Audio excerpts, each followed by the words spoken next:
So today I'm going to talk about Elixir Energy. We have 3 assets. Our most recent one is in Queensland, the fair state in which we're in, and I'll round up this presentation with a video at the end which illustrates the key attractions of that project. So if I rush a bit, please forgive me. We've got a lot to talk about, and as I say, I want to talk about, show this video.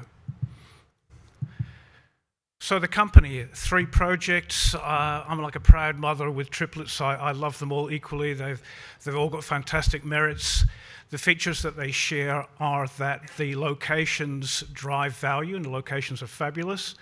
That they have features which have and can attract development capital and large partners. We have strong teams which have developed each of these, and they all have news flow in the short term. So the company structure, market cap about 140, plenty of cash, not much paper hanging around, pretty good team. Richard Coddy, our chairman, well known in this state. Myself, I live in Adelaide for my sins, but I've done a lot in Queensland as well as Mongolia, where some of our assets are. Stephen Kellerman, another Queenslander, worked for Santos for 40 years, very experienced oil and gas guy, known to quite a few in the room. And lastly, Anna Sloboda comes from the other end of the ex-Soviet empire from Mongolia, speaks Russian, worked in the resources sector, and a finance background. So I need to skip this one because that was supposed to be released as an ASX announcement this morning, but all the officers apparently are up in Noosa and on the piss. So that should be issued later today, and hopefully no one saw that there, but we are announcing a contingent resource booking. The numbers are, we think, pretty good. Based really on work that BG Group did in the Taroom Trough play, which our Queensland asset occupies. 10 years ago, it's a pervasive unconventional deep play, and the work that BG did actually allowed us to book some contingent resources, which we will seek to start to convert to reserves through a well which we will drill in the latter part of next year, called Daydream 2, an appraisal well. So location, as I mentioned, is a key feature on all our assets. This license is located immediately proximate to the primary gas hub in Australia called the Wallumbilla Hub, located near to Roma. That hub connects to domestic gas markets in Queensland and to the south, and also to international gas markets through the LNG facilities at Gladstone, which currently have ullage, that is spare capacity, and increasing spare capacity as the current resources pointed towards those deplete. So this is adjacent, as I say, to existing pipelines and also a proposed new pipeline, the Hunter pipeline, which connects Wallumbilla via Narrabri in New South Wales to Newcastle, which Santos acquired a number of months ago, and which coincidentally goes through some acreage that Santos holds in the Taroom Trough area. Santos has stated that pipeline will be hydrogen ready, and I won't know whatever that means, but we think this area is ideally suited for blue hydrogen production, given that it co-locates methane and also CCS capabilities through licenses that have been issued to Glencore and more recently Origin. So ESG can be a bit of a dirty word, but what it really means when I say ESG friendly is that it's development capital friendly. Development capital needs to tick certain boxes, and ESG frame those boxes. I've summarized here what that large capital wants to see in oil and gas projects through a speech that the IEA's executive director gave in Sydney a few months ago. Basically what he's saying is, don't bother exploring for oil and gas in new areas, develop existing gas resources proximate to infrastructure, which is what we have got here. This gas is ESG friendly in that it is low in CO2. The scope 1 and 2 emissions, i.e. the emissions created through the act of extracting the gas, are low, and that is an important feature for the large companies who the small guys like us need to come in on success cases to develop our assets. As I mentioned, there are greenhouse gas licenses in this area which overlap ours, and we're in discussion with the overlapping tenure holders about cooperation, cost sharing, data sharing, etc. So in summary, here we have a material discovered gas asset with access to domestic and international gas markets. We think the timing post the Russian war is perfect to initiate another gas play in Australia, a country that the world values a lot more, notwithstanding occasional silly statements from our politicians. It's pretty much worse everywhere else, but don't tell them I said that. In this play, we have international and Australian companies of significant substance who are working it. As you can see from the map, Shell and Santos pretty much surround this here, and as we understand it, a number of those operators plan active and extensive drilling campaigns next year, which we are seeking to integrate ourselves into in terms of using the same service providers, etc. Our asset is 100% owned. That obviously gives us substantial optionality in terms of bringing in a partner if we wanted to at the right time. And I just finished there with a quote from Santos's Kevin Gallagher, and like him, I come from Scotland, so I might venture an accent on this. No, I probably better won't.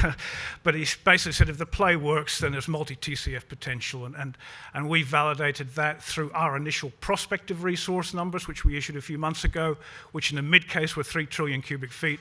We started to convert that to contingent resources, and when the ASX get out of bed, you'll be able to read that on the market.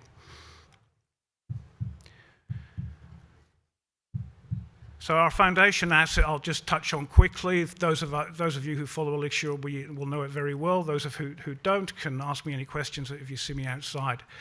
Basically, we were the first mover into Mongolia. We acquired a very large coal seam gas PSC located next door to China. We've been exploring that for the last few years.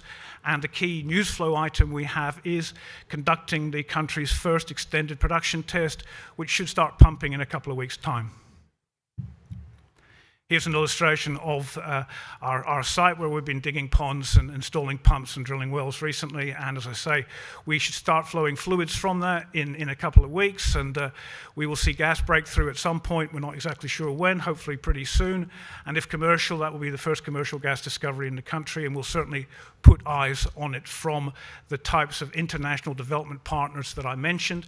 In this location, they're likely to be the likes of PetroChina and Sinopec, who are already in Mongolia, or peers like CNOOC, and then the second-tier Chinese energy companies. Our green hydrogen project in Mongolia absolutely rests on location.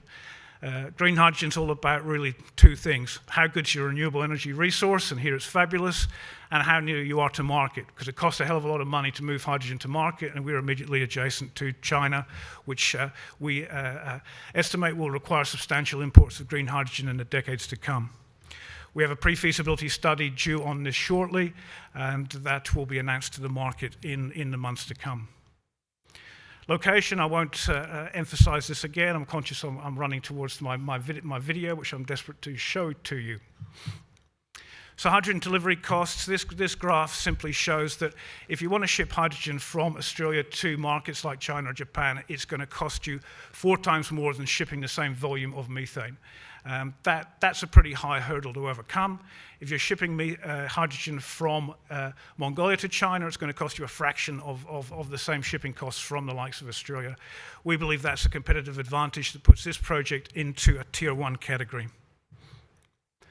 That's attracted a very significant partner earlier this year. SB Energy is a wholly owned subsidiary of SoftBank Group from Japan. For those that don't know, as measured by Forbes, that's Japan's second largest company. And for all of us in the resources sector, we know that engaging a Japanese partner is an extremely attractive proposition. It's very hard to do, and we're extraordinarily pleased to bring in a company that's literally 1,000 times bigger than us as a partner here. They're an experienced operator in the region, and we're both working towards moving from MOU to binding joint venture status next year, subject, of course, to the results of the pre-feasibility study. So in summary, our Grandis gas project books material and initial contingent resources. We're drilling an appraisal well called Daydream 2 at the end of next year, subject, of course, to locking in the rigs, which we are busy doing just now. That's drilling in a region where substantial other companies will be drilling as well, all of which will lead to cooperation, knowledge garnering, attention being shown on the spot in the industry and in the markets. Our CSG or CBM pilot production project is well underway. Fluids should start to flow in the weeks to come, and gas should start to break through thereafter at some indeterminate point, but hopefully not too far away. If successful, we'll have the first commercial discovery in the country, and that will provide obviously a platform to engage with the sorts of partners that we think will be very interested in that, given its location proximate to market and its security of supply merits. Our balance sheet is strong. We have 100% ownership of our 2 gas assets. That gives us enormous optionality regarding selling down, out, bringing in partners of our choice. We have strong teams in Australia and Mongolia, and the teams are not only strong in traditional oil and gas, but the relationships which at least some of them had with a company of the status of SoftBank were instrumental in bringing them in as a partner to our hydrogen project. That project has nearly finalized pre-feasibility work for this year. We'll announce that shortly. We anticipate strong results therefrom, and if that is correct, then we and our partner look to enter into a joint venture of a binding nature next year, then developing a pilot project which would form the foundation in the longer term for a gigawatt, i.e. multi-tens of billions of dollar scale project. The Ukraine war, in our view, changed commodity markets not just temporarily, but permanently, certainly in terms of gas. It was the world's largest exporter of gas by pipeline, stopping supply, blowing up its own pipelines, etc. No one's ever going to go back to them. If Putin fell down dead tomorrow and Jesus came in, you wouldn't buy Russian gas. That means that gas needs to be found from somewhere else, somewhere that people trust. Australia is a place that people trust if they're East Asian or even European buyers, and Mongolia is a place that people trust if they're Chinese. Mongolia also, as we said, a great location for supplying green hydrogen to China.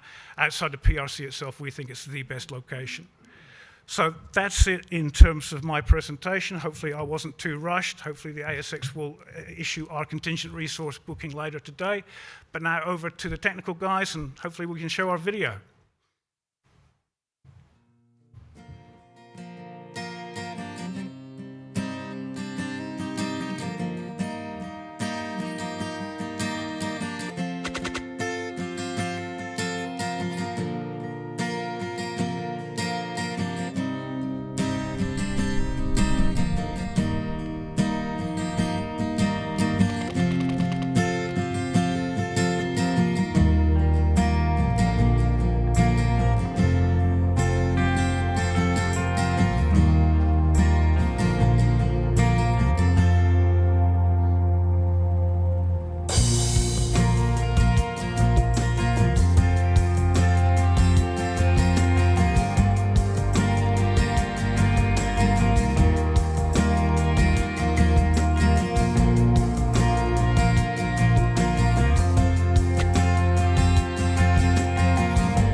Thank you. I'll make one last point before we hand over to the next speaker.